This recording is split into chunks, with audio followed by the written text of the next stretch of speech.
Alright, so we're back, and I'm going to continue working through some of these tutorials for you on using Google Flights so that you can maximize your points and or cash when it comes to finding the best vacations to fit your needs and your budget. So spent the last video talking about how to actually perform search and some basic functions.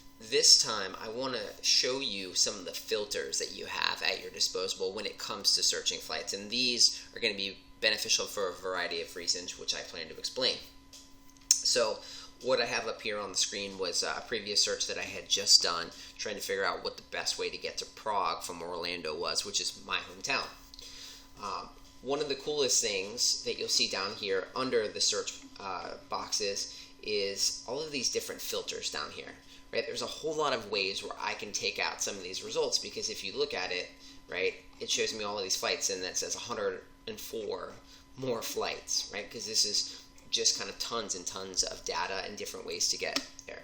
But let's say that I wanted to go ahead and narrow this field down, and it was way more important to me to have a specific flight or have it under a certain time or fly with a specific airline. That's the benefit of using these filters.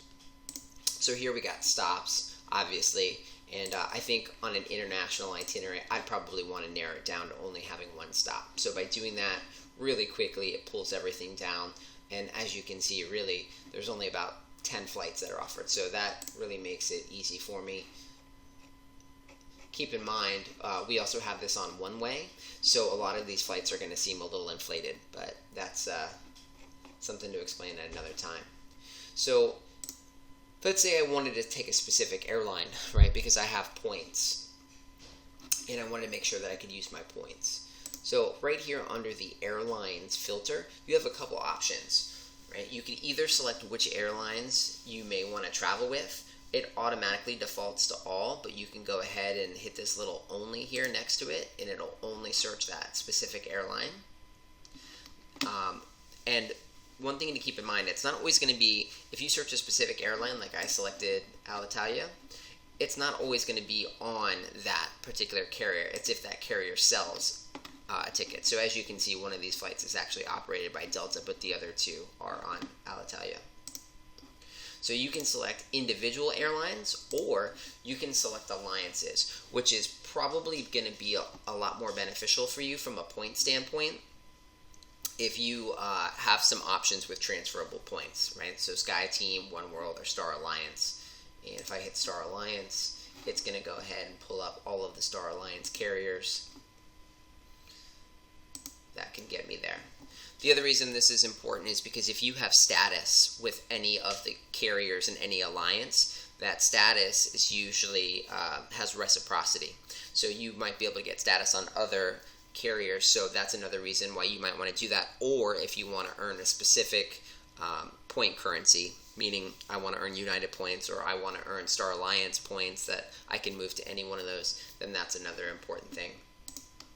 So finally, you also have your price, your times, and connecting airports. Price, if you wanted to go ahead and set something very specific, right here it's at any price, but if I want to narrow the price down, I could do that. Times, when it's leaving or arriving.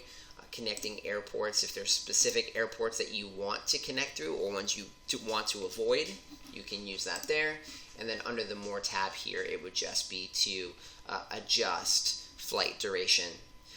Down here under the separate tickets, this would be showing you all options versus hiding separate tickets, which would be flights that can only be ticketed together, right, on a joined itinerary.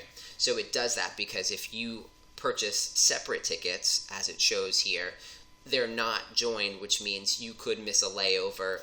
They're not going to be tracking that and automatically rebooking you. So those are the basic filters right there. But the one other thing I want to show you here, because hey, this is all about saving money, is about how to find the best price, right? And not just when you do your initial search, but if you have flexible dates, you have lots of options to find the best price. So if I click over here under their date, and I wait, this is going to bring up prices for all of these individual days. So right now I have March 2nd selected, but as I look through the calendar here, in green, it's going to show me the best prices on the screen. And if I decide to move my date down to the 23rd, I could fly as cheap as $199 or as cheap as $193 on the 30th. I'll often use this when I'm looking through, if I'm planning on purchasing a cash ticket, to figure out what the best day to go is, because as you can see, sometimes there's a big swing between one day. For example, here it's $584, but if I go the next day, it would be $411, and that's pretty important. I also want to show you what this looks like from a round trip scenario, because that's probably how you're going to be looking, especially if you're using like a domestic itinerary. So we'll give it here a second to go ahead and load up. Awesome. And then you can see down here it says 4-day trips. So if I wanted to take a 5-day trip, I could move that up, or 6 days, and then it will go ahead and show me the price of 6 days, a 6-day trip starting on that day, right? And if I go ahead and look out here in the future, let's see.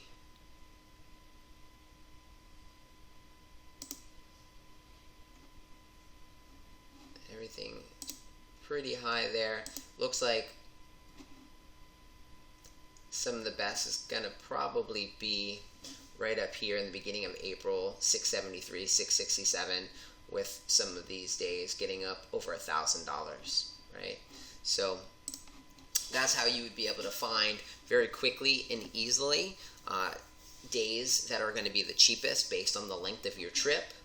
And that is a huge tool right there to go ahead, if your dates are flexible, and make sure that you can get the price down to where you want it to be and know that you're getting the best deal.